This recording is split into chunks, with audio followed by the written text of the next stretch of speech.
Bismillahirrahmanirrahim. Assalamualaikum warahmatullahi wabarakatuh.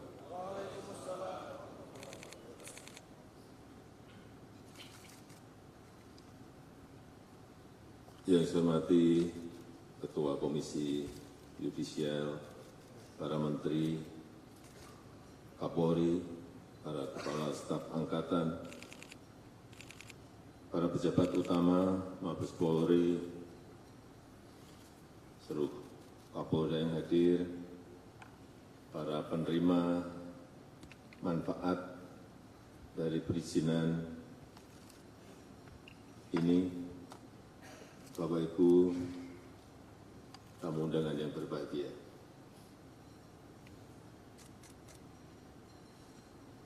Kita tahu di Travel and Tourism Development Index, Indonesia naik peringkat dari peringkat 32 menjadi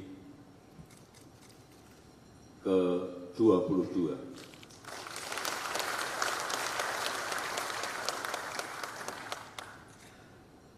Tapi kita masih tertinggal, kalah dengan Malaysia, dengan Singapura, Thailand, dan yang terakhir kita kalah juga dengan Vietnam. Meskipun naik, tapi kita hanya di urutan kelima ASEAN.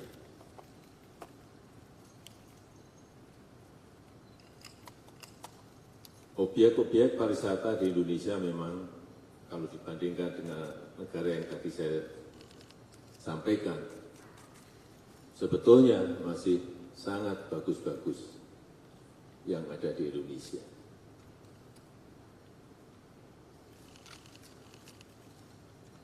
Sehingga yang paling baik adalah mendatangkan wisata mancanegara dalam jumlah yang besar.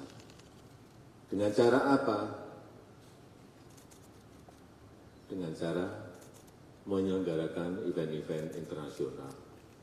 Baik itu yang namanya konser musik, baik itu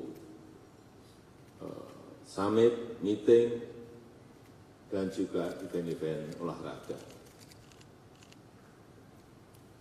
Kita tahu yang baru saja diselenggarakan Taylor Swift di Singapura di bulan Maret yang lalu, diselenggarakan 6 hari di Singapura.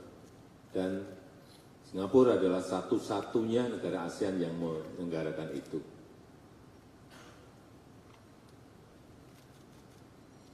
Yang nonton, saya kira lebih dari separuh itu orang Indonesia. Karena penggemar Taylor Swift, kalau kita lihat di Spotify, Indonesia itu 2,2 juta orang.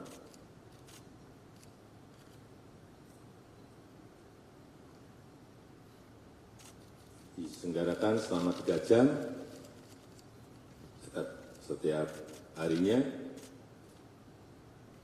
dan dihadiri totalnya 360.000 orang berbondong-bondong ke Singapura. Sekali lagi, saya pastikan separuh dari yang nonton itu orang Indonesia. Mungkin banyak yang ada di sini yang nonton ke sana. Apa yang terjadi kalau kita berbondong-bondong nontonnya di Singapura? Itu ada yang namanya capital outflow. Aliran uang dari Indonesia menuju ke Singapura. Kita kehilangan.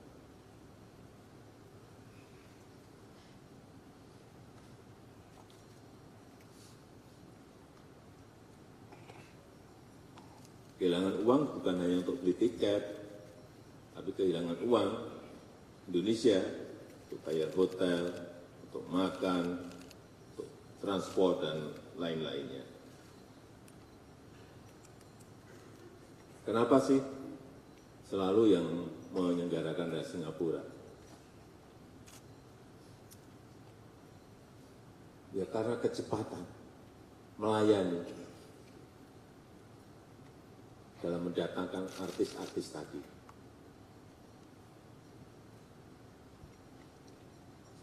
Dukungan pemerintah, baik itu kemudahan akses, keamanan, dan lain-lainnya. Yang kedua, saya ingat konser Coldplay. Indonesia dapat, tapi hanya 1 hari. Hanya 1 hari. Singapura dapat 4 hari. Penuh, tambah lagi jadi 5 hari. Penuh, tambah lagi jadi 6 hari. Sekali lagi, yang nonton itu separuh adalah dari Indonesia. Saya pastikan lebih dari separuh dari Indonesia. Karena di sini tiketnya baru 20 menit saja sudah habis. Tapi mau nambah nggak bisa. Kenapa? Saya tanya ke penyelenggara, karena memang urusan perizinan kita ruwet.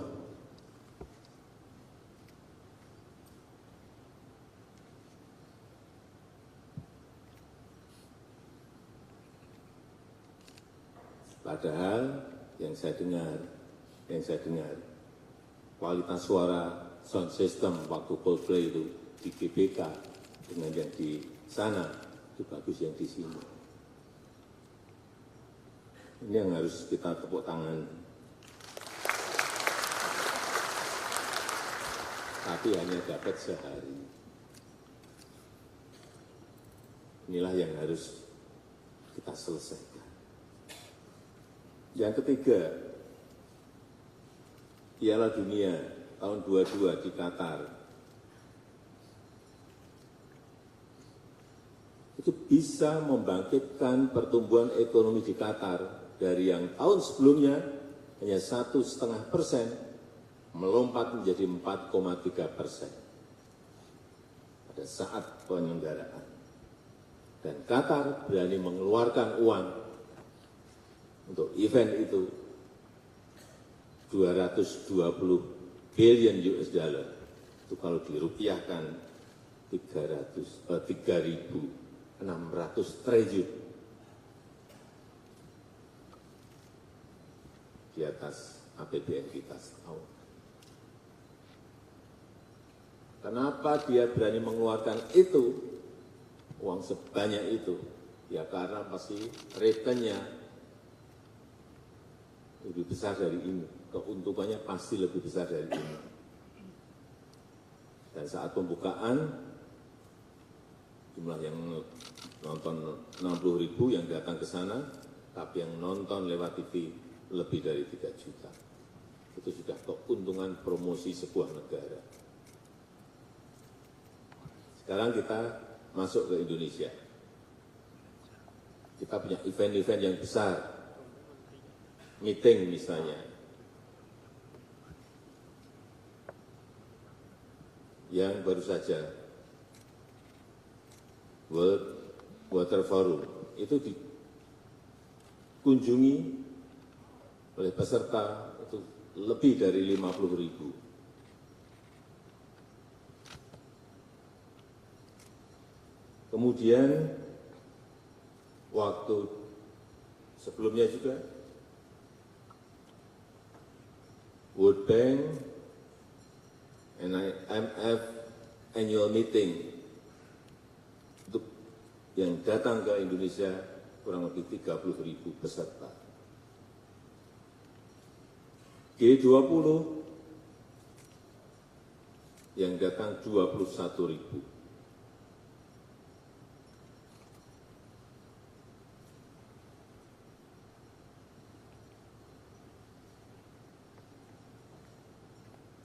Dan setiap peserta itu spendingnya, belanjanya kurang lebih 30 juta per orang.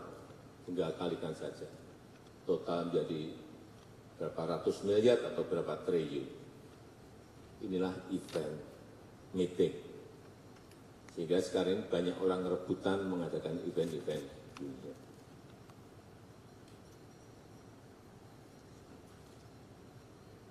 Juga event-event nasional kita, lokal kita. Satu nonton, sering sekali nonton. Slang pernah, bukan pernah, nggak tahu berapa kali. Dewa pernah, Ariel Noah pernah, Gigi pernah. Yang saya bisa bayangkan, ngurus izinnya ruwet saja masih mau menyelenggarakan kok, penyelenggara event. Apalagi kalau sekarang dipercepat. Gitu. Saya berikan contoh aja MotoGP di Mandalika. Saya cek ke panitia. Ini efeknya luar biasa. Dampak ekonominya 4,3 triliun. Bisa menyerap, melibatkan tenaga kerja itu 8.000. UMKM yang terlibat kurang lebih 1.000.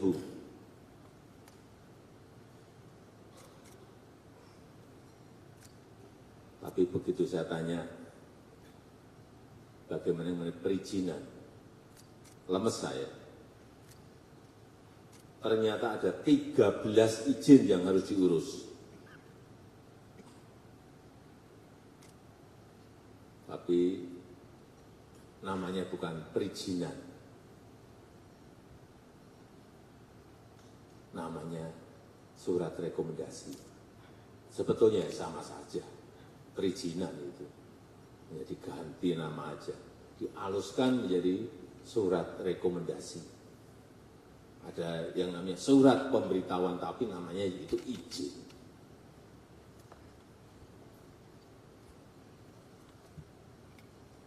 Dimulai dari surat persetujuan desa, surat rekomendasi dari IMI NTB, surat rekomendasi dari IMI Pusat, surat rekomendasi dari Polsek, surat rekomendasi dari Polres ke atas lagi, surat rekomendasi dari Polda NTB, dan surat rekomendasi dari Mabes Polri. Kemudian ada surat dukungan dari RSUD di NTB, surat dukungan dari Dinas Kebakaran. Harus punya ini, kalau enggak izin-izin tadi enggak keluar. Surat pemberitahuan ke Bea Cukai karena mendatangkan barang-barang dari luar. Surat pemberitahuan ke KEK NTB, surat pemberitahuan ke INSW, ini urusan Bea Cukai. Kalau saya jadi penyelenggara event itu, lemes dulu sebelum bertanding eventnya. Mungkin masih ada tambahan lagi ini, izin yang sudah saya sebut lagi mungkin ada tambahan lagi. Atau mungkin duit saya sudah habis dulu sebelum eventnya terjadi.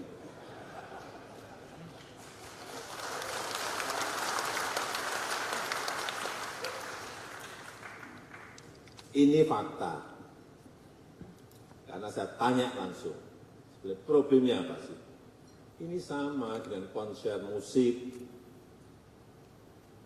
dengan event-event olahraga lainnya, nggak akan mungkin jauh dari yang tadi saya sebutkan tadi. Betapa sangat beratnya menjadi penyelenggara event di Indonesia. Padahal event di Indonesia itu setiap tahun, sekarang sebelum pandemi itu ada 4.000 event kurang lebih. Sekarang 3.700 event. Jadi sekali lagi, ini sudah saya kejar-kejar lama. Saya sangat mengapresiasi, sangat menghargai. Sekarang sudah ada OSS untuk penyelenggaraan event. Tapi juga akan saya ikuti terus, akan saya cek terus. Karena yang terjadi dulu pernah di sebuah kementerian sudah dibuat OSS. Tapi karena nggak pernah dicek, nggak pernah dikontrol, sistemnya dimatikan. Artinya apa? Manual lagi. Artinya ketemu lagi. Dan akhirnya ditangkap oleh KPK. Ya, saat itu langsung ditangkap oleh KPK. Saya datang, karena saya datang ke sana.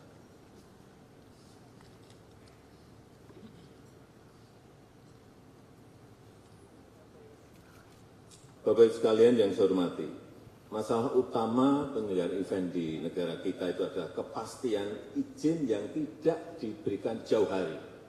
Jadi saya minta juga pada penyelenggara event itu mengajukannya jauh-jauh bulan sebelumnya, 6 bulan sebelumnya, setahun sebelumnya, mengajukan izin dulu. Artinya itu ada perencanaan yang baik, manajemen perencanaan yang baik, kapan event itu diselenggarakan. Pemerintah, jajaran pemerintah juga tadi sampaikan oleh Pak Kapolri, totalnya bisa disampaikan hanya dalam waktu 14 hari dari beberapa perizinan tadi. Sehingga penyelenggara bisa mempromosikan eventnya, bisa menjual tiketnya dengan baik. Kalau harinya kurang, sehari kurang, bisa ditambah lagi, waktunya masih memungkinkan untuk melakukan itu. Karena juga yang saya dengar, sering mengajukan izin hanya seminggu sebelumnya. Dadakan seperti itu. Ya sulit. Kalau sudah didadak seperti itu. Jadi kita semuanya memang harus bekerja dengan perencanaan yang baik. Jadi kalau di internasional, artis pun kan juga jadwalnya padat, jadi memiliki planning yang jauh-jauh hari. Di kita juga sama, artis juga jadwalnya padat, harusnya penyelenggaraannya juga meminta izinnya juga harus jauh-jauh bulan sebelumnya, tidak dadakan.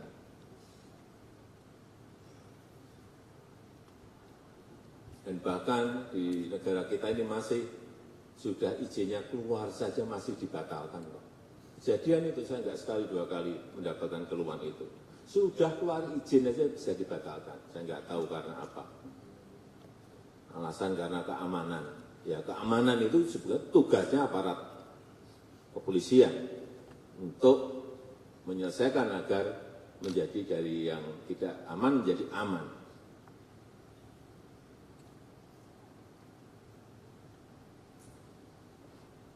Oleh sebab itu, sekali lagi mengenai digitalisasi proses perizinan ini yang segera kita launching, harapan saya sekali lagi bukan hanya website layanan saja, tapi betul-betul memberikan kemudahan pengurusan, betul-betul memberikan kepastian jauh-jauh hari sebelumnya, betul-betul memotong birokrasi kita, dan sehingga munculnya adalah sebuah kos yang lebih murah dan lebih terbuka transparan.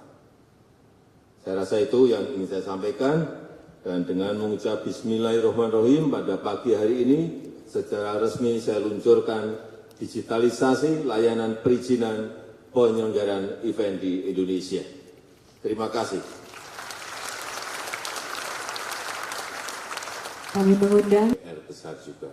Setelah ini rampung, PR kita adalah bagaimana agar hak cipta itu bisa berdampak pada para seniman, pencipta lagu, dan lain-lain. Kalau eventnya banyak, tapi dampaknya tidak ke pencipta lagu, ke artisnya juga ini akan tidak berdampak baik kepada para seniman kita. Saya rasa itu. Wassalamualaikum warahmatullahi wabarakatuh.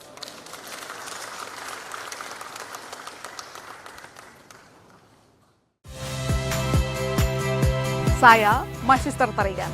Saksikan program-program Kompas TV melalui siaran digital, pay TV, dan media streaming lainnya. Kompas TV, independen, terpercaya.